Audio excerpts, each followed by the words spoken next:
is classical music still relevant to students?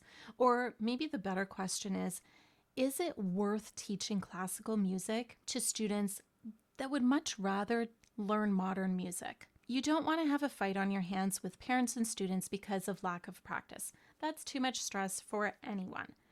On the other hand, you want to have a broad experience for your students, and oftentimes that can include music from different eras. When you're teaching classical music for the sake of teaching classical music or traditional reasons, I would say no, it's not worth it. There are other genres, there are other ways of getting your students to learn those things. You don't have to use classical music. In this video, I'm going to be sharing how to bridge the gap between classical and modern music so that it is worth it, that your students do actually want to learn classical music. Be sure to listen to the end. I'm going to list 3 resources that are going to make this a little bit easier for you. And let's get into it. I have been a teacher for a couple decades now, both in the classroom as well as piano. And what I've learned over the years is that it's not so much about the subject matter, but it is about the skills that your students are learning. And more importantly, can you get them to care about those skills? Can you get them to care about the topics that you're teaching them? Listen to the end. I'll be sharing 3 resources to make this a little bit easier for you in your studio. So first tip is to move away from traditional reasons for teaching classical music. Now, I might be preaching a little to the choir here because I have a feeling you're teaching more than just classical music already. So it might be that you aren't focused on those traditional reasons fully. There's lots of reasons to teach classical music.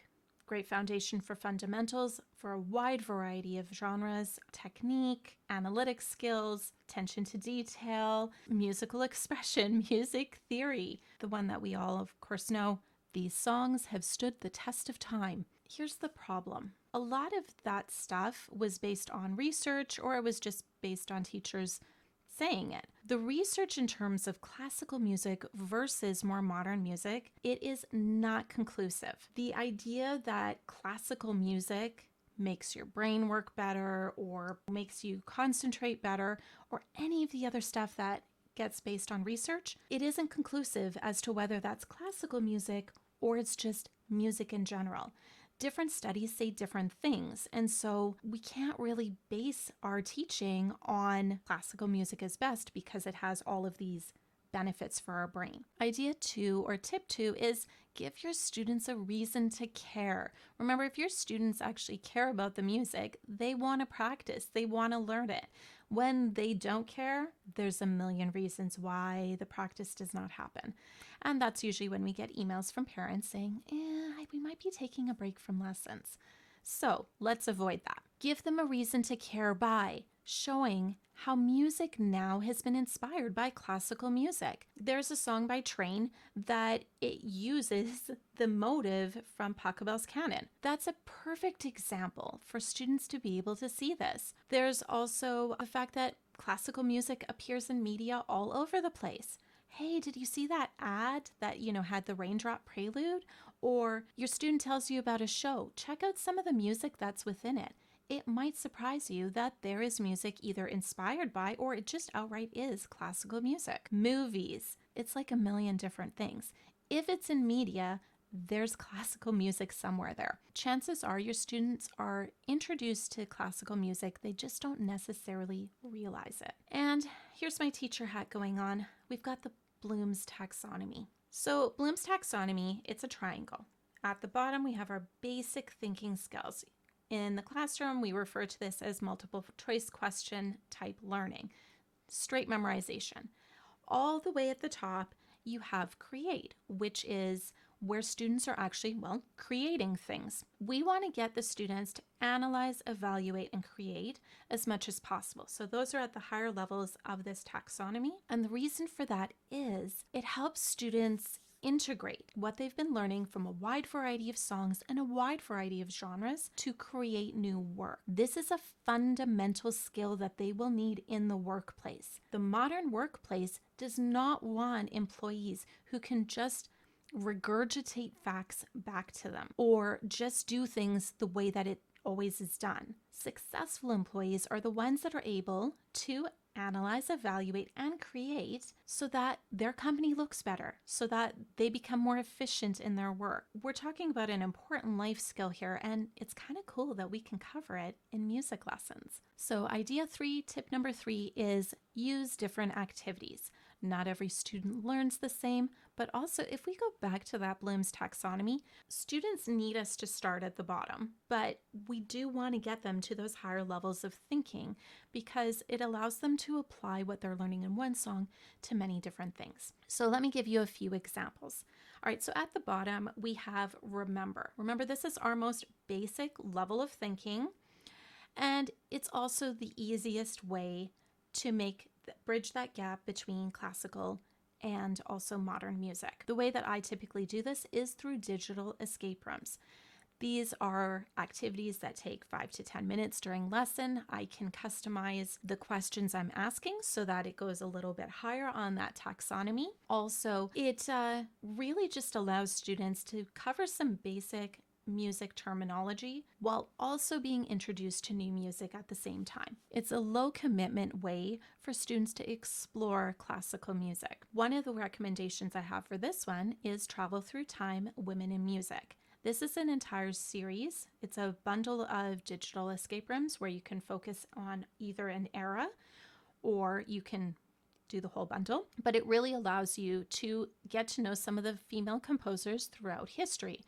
In this one, more so than other ones I've done, I went into the background of the composers. So that might be a good fit for this particular one where you're getting your students interested in some classical music.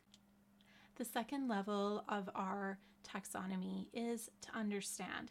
Here's where you're going to be showing those connections or showing examples of either the classical or modern patterns within the music. So this one's a pretty simple one.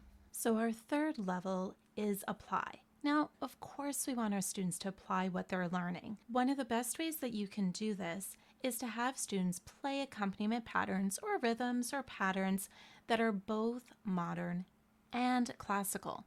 It's really great having that dichotomy between them so that your students have experience with both and they can see how they're connected. So our fourth and fifth levels, we're getting pretty high up on the triangle here, are analyze and evaluate. What we want to do is ask questions or give our students activities that require them to really think things through, that they're making a connection with things that are important to them. Maybe social justice might be one of them. And then with the music that they're playing or that they're listening to. I would highly recommend checking out the article, Peek into Inspiring Roles of Women in Music. I go through lots of teaching questions for every era between pre-medieval straight through to now to help you out with exactly this. So our highest level within this Bloom's taxonomy is create. So whether composing or improvising, I like to make sure my students have choices, and I would recommend the same in your studio. What you can do is you could play maybe 2 accompaniment patterns for your student. Don't tell them anything about them, just ask them which one they like better. Could play a more traditional or a classical accompaniment pattern and then a more modern version of the same thing. Your students may surprise themselves into what they actually like. If you don't tell them that it's classical, they may actually give it a chance, whereas if you tell them, they might have some predisposed notions about what that might be. When students have a reason to care, it's absolutely worth teaching classical music, especially when you're connecting it to the things that are important to them now. If we focus on history, sometimes our students can't make those connections, and it's our job to help them make those connections so they can see how history has affected things now and how it influences their life right now, but also in the future. Now, I did promise a few resources to help you out. The first one is it actually worth teaching classical music? It's the companion article to this video.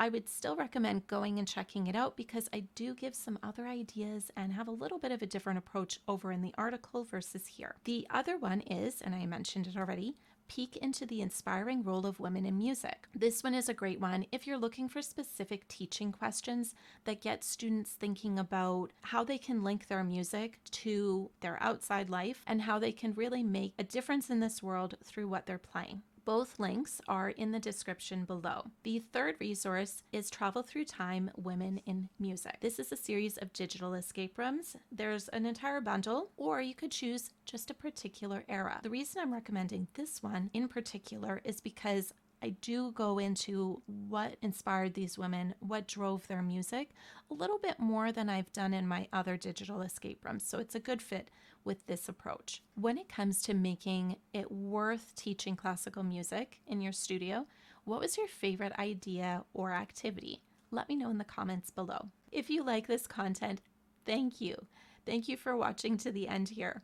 Be sure to subscribe so that you will be notified about new teaching idea videos that'll help you in your studio.